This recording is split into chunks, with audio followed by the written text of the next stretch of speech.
Hello, this is the town of Manciano. We're just below it.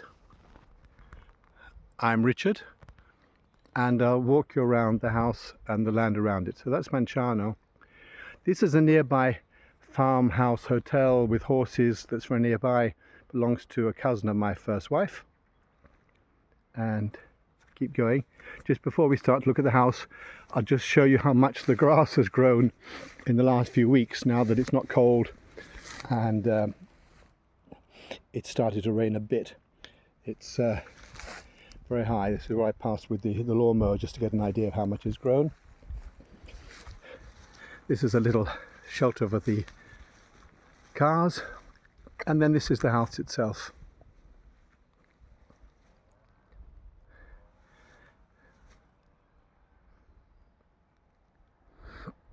But before we go in, I'll walk you around the outside.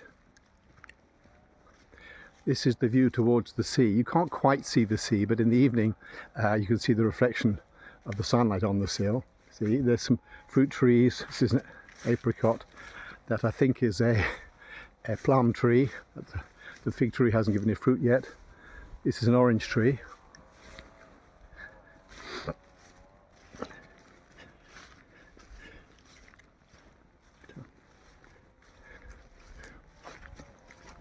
This, put it very grandly, is a lighting rig, you can see, because below here is what you might call an amphitheatre, but in fact the seating is just on one side. This is a little market garden.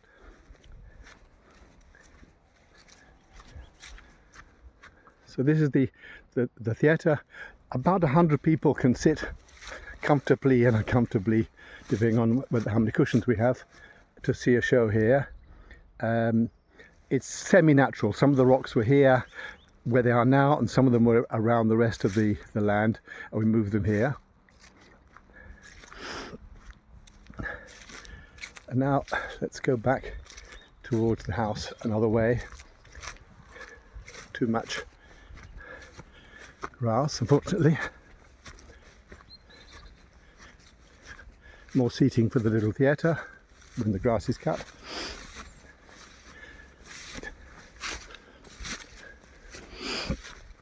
This is the outside kitchen, which is fairly basic, but has everything you need to eat and drink and barbecue outside.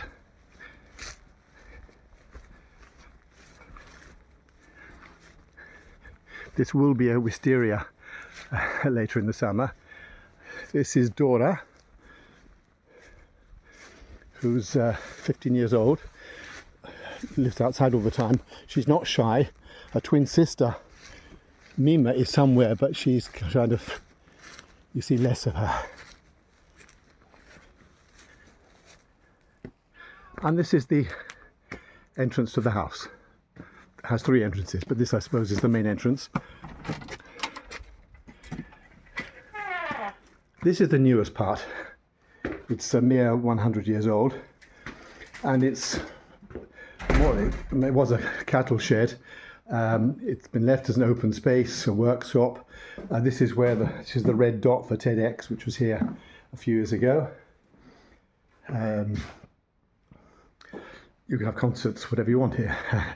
And this is the downstairs bathroom and utility room. There are quite a lot of paintings of my first wife.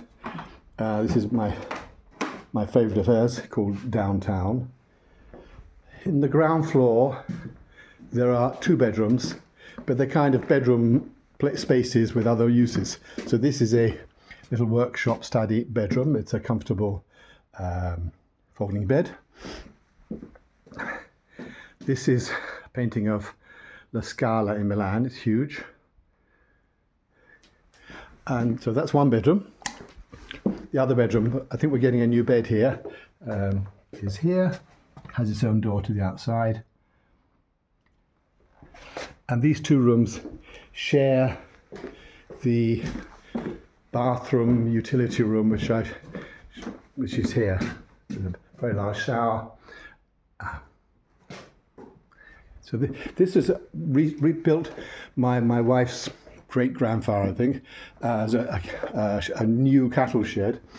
But the next part, the next in order of oldness, is the kitchen, which was also a cattle shed, which is about 200 years old.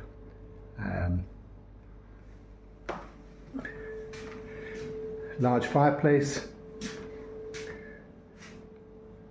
more or less all the things you need in a kitchen. And then we get to the oldest part of the house, which is 500 years old or something like that.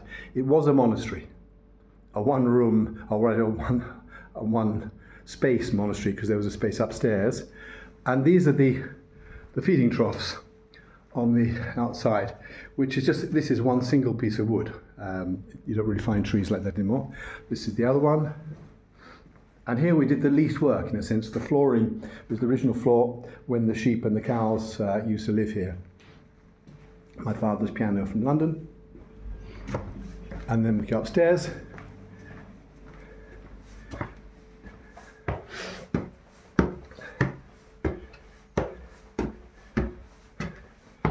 We're now above the big open space, and this is a kind of minstrel's gallery or storage space. Sometimes with events here, we've had a little choir playing here, or musicians here. Now we go back into the old part of the house. Let me show you the master bedroom, which was the original kitchen, because downstairs was only for animals and everybody lived upstairs, and quite a few people slept in this kitchen. This is a fireplace that actually draws very well.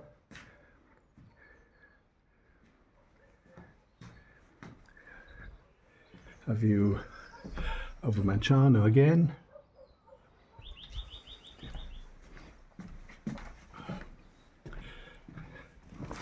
Another view of the Maremma countryside.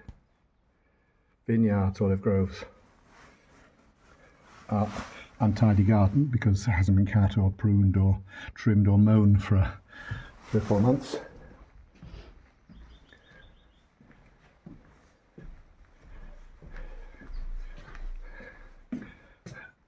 Me again.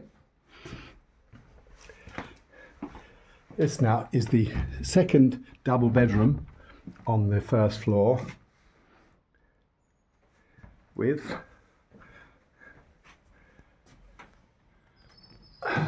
the same view as the other bedroom. And finally, the last bedroom, which is a single room, which is my daughter Margarita's room, which on the whole we don't let other people use, but if it's necessary, she's willing to let people use it, but it's lived in more than the rest of the house. She comes and goes. And then this last bathroom here is the bathroom that goes with the single room and the double bedroom. What I forgot to show you is the bathroom of the master bedroom. It was the original entrance to the house. So this is the shower, this is the outside, and you can just see the steps that used to lead up to here in the past.